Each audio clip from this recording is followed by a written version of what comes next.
Welcome guys once again. आज हम 2010 में आई द डेप्थ मूवी को एक्सप्लेन करने जा रहे हैं, जो कि एक स्पाई थ्रिलर मूवी है और इसके लीड रोल में है सैम वर्थिंगटन। मूवी की शुरुआत में हमें इसराइल का एक एयरपोर्ट दिखाया जाता है और ये साल है 1966 का, जहाँ पर 3 लोग एक प्लेन से उतरते हैं जिनका स्वागत यहाँ पर तालियों से होता है। फिर हमें एक वॉइस ओवर में इन तीनों के कैरेक्टर इंट्रोड्यूस कराए जाते हैं। पहला है स्टीफन गोल्ड, जो कि इजरायली मिलिट्री का यंगेस्ट यूनिट कमांडर है। दूसरा है डेविड पेरेट्स, जो कि हाल ही में 29 साल का हुआ है। और तीसरी का नाम रेचल सिंगर है, जो कि सिर्फ 25 साल की है। असल में गाइस ये वॉइस ओवर सैरा नाम की लड़की का है, जो कि एक हॉल में स्पीच दे रही है। सैरा कंटिन्यू करती है कि इन तीनों यंग मोज़ैड एजेंट्स का मिशन एक नाजी वॉर क्रिमिनल दिएतर वोगल को पकड़ने का था, जो कि एक साइको सर्जन था जिसने न जाने कितनों की लाइफ खराब कर दी और कई औरतों के चेहरे खराब कर दिए। सैरा बताती है कि वो तीनों एजेंट्स अपने टारगेट को पकड़ नहीं पाए क्योंकि मिशन के दौरान दिएतर वोगल मारा गया।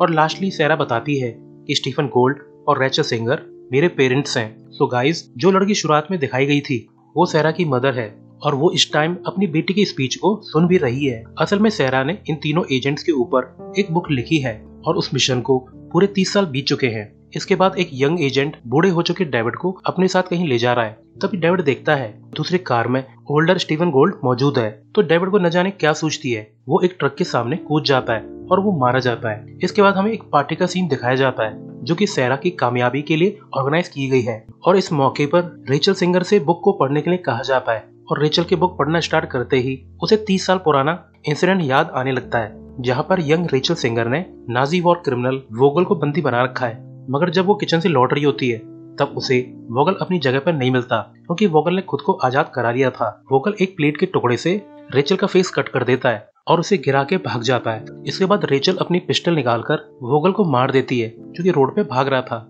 और इसी के साथ रेचल बुक पढ़ना बंद कर देती। इसके बाद स्टीफन रेचल से पूछता है कि मुझे पता है कि कल डेविड तुमसे मिला था, उसने तुमसे क्या बात की। गाइस, यहाँ पे हमें पता चलता है कि स्टीफन और रेचल का डाइवोर्स हो चुका है और ये लोग अच्छे टर्म्स में नहीं है। तो रेचल बोलती है कि ये बात को जाके डेविड से पूछो, मगर स्टीफन का चेहरा देखकर वो समझ जाती है कि डेविड मर चुका है। तो रेचल ये जानकर फूट फूट के रोने लगती है। नेक्स्ट डे किसी वजह से रेचल एयरपोर्ट के लिए निकल जाती है और उसे 30 साल पुराने दिन याद आने लगते हैं, जहां 1965 में वो ईस्ट बर्लिन का सिक्योरिटी चेक पार करके डेविड से मिलती है और अपने मिशन पे ये दोनों एज अ कपल बिहेव कर रहे हैं। और फिर दोनों एक दूसरे को इंट्रोड्यूस करते हैं, यानी इन दोनों यंग एजेंट्स की ये पहली मुलाकात है। फिर ये लोग स्टीफन गोल्ड से मिलते हैं। असल में स्टीफन और डेविड एक दूसरे को 2 साल से जानते हैं और दोनों ही काफी कंफ्यूज हैं कि इतनी जवान लड़की को मिशन पे क्यों भेजा गया है। नेक्स्ट डे स्टीफन डेविड और रेचल को ट्रेन कर रहा होता है और उसी टाइम रेचल भी अपनी कवर स्टोरी को अच्छे से याद कर रही होती है, जिसके हिसाब से डेविड एक केमिस्ट है और वो खुद डेविड की वाइफ है। असल में गाइस, इनका मिशन दिएतर वोगल नाम के आदमी को पकड़ के इजराइल ले जाने का है, ताकि वोगल को उसकी किए की सही सजा मिल सके। असल में वोगल एक जर्मन सर्जन है और ये ह्यूमंस पर एक्सपेरिमेंट करता है और इसकी वजह से हजारों जानें जा चुकी हैं। नेक्स्ट डे डेविड और रेचल एक जर्मन हॉस्पिटल जाते हैं, जहाँ पे रेचल का डॉक्टर बर्नहार्ट के साथ अपॉइंटमेंट है। दरअसल रेचल इस बहाने से यहाँ पे आई थी कि 2 साल काफी ट्राई करने के बाद भी उसे बेबी नहीं हो रहा है। जब डॉक्टर रेचल को चेक करता है तब रेचल अपने नेकलेस में लगे सीक्रेट कैमरा से डॉक्टर की कई फोटोज ले लेती है। डॉक्टर चेक करके बताता है कि तुम्हें कोई प्रॉब्लम तो नहीं है, तो दिक्कत तो नहीं आनी चाहिए। इसके बाद डेविड, रेचल और स्टीफन मिलते हैं। रेचल इन्हें अपना नेकलेस दे देती है, जिसे स्टीफन एक बस में ट्रेवल कर रहे आदमी को दे देता है। असल में वो आदमी भी एक मोज़ैड एजेंट है और इस चौथे आदमी की जिम्मेदारी ये है कि ये क्रॉस चेक करेगा कि ये डॉक्टर दिएतर वोगल है या नहीं। इसके बाद ये लोग अपने मिशन के लिए प्लान बनाने लगते हैं कि वो सबसे पहले डॉक्टर को बेहोश करके एक ट्रेन तक ले जाएंगे और ट्रेन रूट पर एक स्टेशन पड़ता है जो कि पब्लिक के लिए बंद है, मगर वहाँ पर हर समय गार्ड्स मौजूद रहते हैं, जो कि असल में जर्मन सोल्जर हैं। तो इसके लिए इन्हें स्टेशन की दूसरी तरफ से फेंसेस कट करके ट्रेन पे चढ़ना होगा और स्टेशन की दूसरी तरफ एक पोस्ट ऑफिस है, जहाँ पर हर समय पोस्ट ऑफिस की काफी सारी वैन खड़ी रहती हैं। तो हम लोग उस वैन का यूज करके स्टेशन तक पहुंचेंगे और फेंसेस कट करके ट्रेन तक पहुंच जाएंगे और ट्रेन को रोकने का इंतजाम हमारा 14 साथी कर लेगा। इस समय हमें गार्ड्स की भी टेंशन नहीं होगी, क्योंकि ट्रेन की वजह से उन्हें दूसरी तरफ से हम लोग दिखाई नहीं देंगे कि हम लोग क्या कर रहे हैं। इसके बाद डेविड बाकियों को इन्फॉर्म करता है कि आज उसका बर्थडे है, तो ये लोग उसका बर्थडे सेलिब्रेट करते हैं। यहाँ पे स्टीफन इन्हें बताता है कि क्रॉस चेक करने में पता चला है कि डॉक्टर बर्नहार्ट ही दिएतर वोगल है। असल में रेचल डेविड को पसंद करती है, वो डेविड को सीड्यूस करने का ट्राई भी करती है, मगर डेविड न जाने किस वजह से रेचल की फीलिंग के लिए रिस्पॉन्ड नहीं करता। जब रेचल दुखी होकर रो रही होती है तो स्टीफन आकर उसे सीड्यूस करना स्टार्ट कर देता है और फिर हार्ट ब्रोकन रेचल स्टीफन के साथ रोमांस करने लगती है। नेक्स्ट डे डेविड काफी अजीब बिहेव करता है क्योंकि उसे अंदाजा हो गया है कि पिछली रात क्या हुआ था। मगर गाइस अब पछताए होत क्या जब चिड़िया चुग गई खेत। नेक्स्ट मीटिंग पे डॉक्टर रेचल से कहता है कि रेचल दैट्स गुड, तुम लोग काफी मेहनत कर रहे हो, तुम्हें जरूर कामयाबी मिलेगी। मगर इसी समय रेचल डॉक्टर को पकड़ के उसे बेहोशी का इंजेक्शन दे देती है। असल में गाइस ये आदमी ही देतर वोगल है जो कि बर्नहार्ट नेम यूज करके यहाँ पे रह रहा है। रेचल फिर हेल्प के लिए चिल्लाती है। जब नर्स डॉक्टर के लिए एम्बुलेंस बुलाती है तो स्टीफन वगैरह एक एम्बुलेंस लेकर हॉस्पिटल पहुंच जाते हैं और डॉक्टर को एम्बुलेंस में ले जाते हैं। इसके बाद ये स्टेशन पहुंचकर फेंसेस को काटने लगते हैं। मगर तभी एक पोस्ट ऑफिस का वर्कर बाहर आ जाता है तो रेचल उसे बातों में फंसा लेती है। असल में रेलवे ट्रैक की दूसरी तरफ काफी गार्ड्स मौजूद हैं और इस तरफ पोस्ट ऑफिस। तो डेविड सिर्फ उस टाइम फेंसेस काट रहा है जब ट्रेन इस स्टेशन से गुजर रही है। इसके बाद एक ट्रेन स्टेशन पे आके रुकती है तो गार्ड्स जाके चेक करते हैं क्योंकि ये स्टेशन पब्लिक के लिए बंद है तो यहाँ पर ट्रेन का रुकना नॉर्मल बात नहीं है। असल में इस ट्रेन को मोज़ार्ट के चौथे एजेंट ने रोका है ताकि डेविड वगैरह फेंसेस काट के ट्रेन में चढ़ सकें। मगर इस टाइम वोगल को होश आ जाता है और वो वैन का हॉर्न बजा देता है जिससे गार्ड्स अलर्ट हो जाते हैं। मगर स्टीफन डॉक्टर को फिर से सुला देता है। जब गार्ड्स इधर चेक करने आने लगते हैं तो रेचल इन्हें भी बातों में लगा लेती है। मगर यहाँ पे एक गार्ड को कटी हुई फेंस दिख जाती है तो वो अलार्म बजा देता है और फिर मजबूरन इन लोगों को वैन लेकर यहाँ से भागना पड़ता है। गार्ड्स ने रेचल का चेहरा देख लिया था और इनके भागने के चक्कर में एक गार्ड मारा गया। इसके बाद स्टीफन वगैरह वोगल को अपने अपार्टमेंट ले आते हैं और सभी लोग काफी दुखी हैं कि उनका मिशन फेल हो गया है। ये तीनों डिसाइड करते हैं कि हम तीनों शिफ्ट के हिसाब से वोगल पे नजर रखेंगे और उसे टाइम टू टाइम खाना भी देंगे। डेविड रेचल को वार्न करता है कि तुम्हें देख लिया गया है और अब तुम घर से बाहर कदम नहीं रखोगी। नेक्स्ट डे डेविड और स्टीफन वोगल को जबरदस्ती खाना खिलाने की कोशिश करते हैं मगर वोगल कुछ भी नहीं खाता और इसके बाद ये लोग बारी बारी से वोगल पे नजर रखते हैं। वोगल डेविड और स्टीफन से काफी बदतमीजी से पेश आता है मगर वो रेचल के सामने रूडली बिहेव नहीं करता। जब रेचल उसे खाना खिलाती है तो वो आराम से खा लेता है। वोगल रेचल से अपनी वाइफ के बारे में पूछता है। असल में वोगल की वाइफ वो नर्स थी जिसे रेचल ने हॉस्पिटल में वोगल को बेहोश करने के बाद बुलाया था। तो रेचल बता देती है कि हाँ वो ठीक है। तो स्टीफन रेचल को समझाता है कि तुम वोगल की बात मत सुनो और ना ही उसकी किसी बात का जवाब दो वरना वो तुम्हारे दिमाग में घुस जाएगा। फिर स्टीफन इन्हें बताता है कि हमारी गवर्नमेंट का मैसेज आया है, उन्होंने अमेरिका से हेल्प मांगी है और अमेरिकन हमें यहाँ से बाहर निकालने में हेल्प करेंगे। अब इन बातों को काफी दिन हो चुके थे।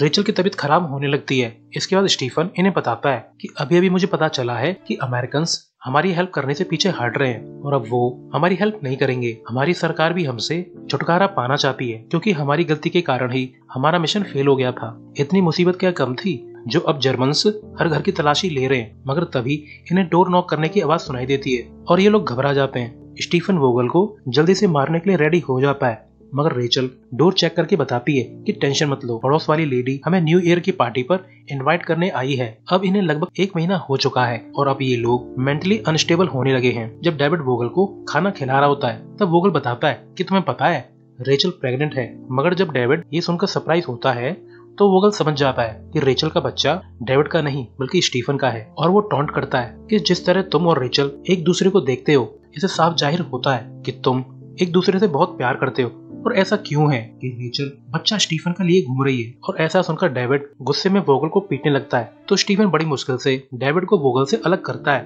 और इस सब में वोगल एक प्लेट का टुकड़ा छुपा लेता है। और इसी के बाद शुरू वाला वो सीन होता है जब वोगल ने अपने आप को आजाद करा लिया था और रेचल ने उसे भागते वक्त गोली मार दी थी। मगर गाइस रियलिटी में ऐसा कुछ भी नहीं हुआ था। वोगल रेचल को बेहोश करके वहाँ से भाग गया था और फिर स्टीफन वोगल को हर जगह ढूंढने लगता है मगर वोगल उसे कहीं भी नहीं मिलता और अब इन तीनों को घबराहट होने लगती है। पहले इनका मिशन फेल हुआ और अब वोगल भी भाग गया। डेविड फिर वोगल के भाग जाने का इल्जाम अपने ऊपर लेने के बारे में सोचने लगता है मगर तभी स्टीफन को एक आइडिया आता है।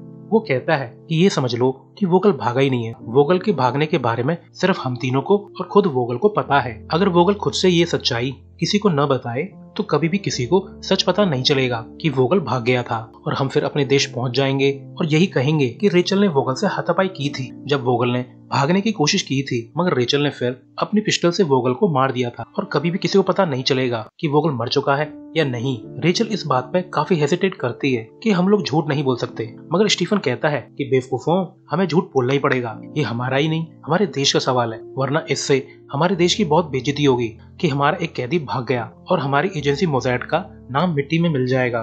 डेविड इसके लिए मान जाता है और फिर एंड में रेचल भी इसके लिए हाँ बोल देती है।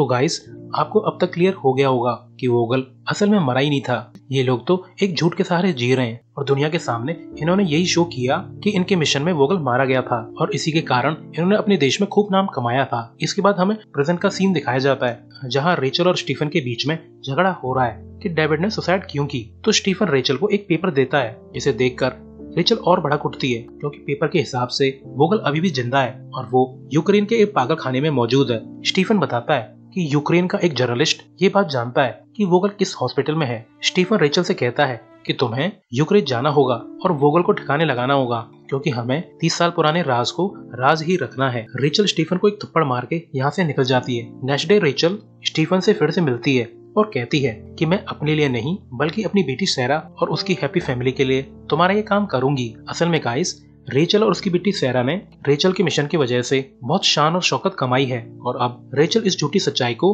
रियलिटी बनाने के लिए वोगल को मारने यूक्रेन जाएगी। इसके बाद रेचल यूक्रेन पहुंच जाती है और वो एक जगह बैठकर पुराना इंसिडेंट सोचने लगती है जब वो लोग मिशन से लौटने के बाद न्यू एजेंट कैंडिडेट्स को प्राउडली अपनी कहानी सुना रहे थे और इन लोगों ने एक झूठ को छुपाने के लिए 1000 झूठ बोले थे। और अब तो रेचल की बेटी भी हो चुकी थी और अब तक रेचल और स्टीफन ने शादी भी कर ली थी, मगर ये दोनों एक दूसरे से बिल्कुल भी प्यार नहीं करते। एक पार्टी के दौरान डेविड रेचल से मिलता है और बताता है कि वो मोज़ैन और इजराइल को छोड़ के जाना चाहता है और ऐसा सुनकर रेचल रोने लगती है और बोलती है कि तुम मुझे ऐसे छोड़कर नहीं जा सकते। असल में ये दोनों एक दूसरे से बहुत प्यार करते थे, मगर डेविड ही एक टूचे आदमी है। लड़की साफ साफ उससे प्यार करती है, मगर डेविड ने लड़की को स्टीफन के हाथों में थमा दिया। मगर फिर भी डेविड हिम्मत करके रेचल को अपने साथ चलने के लिए कहता है, मगर तभी रेचल का ध्यान दूसरी तरफ चला जाता है और रेचल का जवाब ना समझकर डेविड यहाँ से निकल जाता है। इसके बाद प्रेजेंट में रेचल न्यूज़पेपर में जर्नलिस्ट को पहचानकर उसके ऑफिस पहुंच जाती है और वोगल के हॉस्पिटल का एड्रेस उससे ले लेती है। रेचल को फिर से डेविड की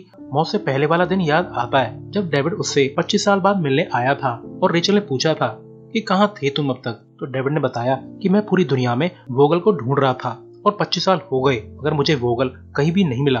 अगर वो मुझे मिल जाता तो मैं गर्व से सबको सच बता देता कि ये है बार्किनो का सर्जन दिएतर वोगल और मेरा मिशन आखिर में पूरा हो जाता।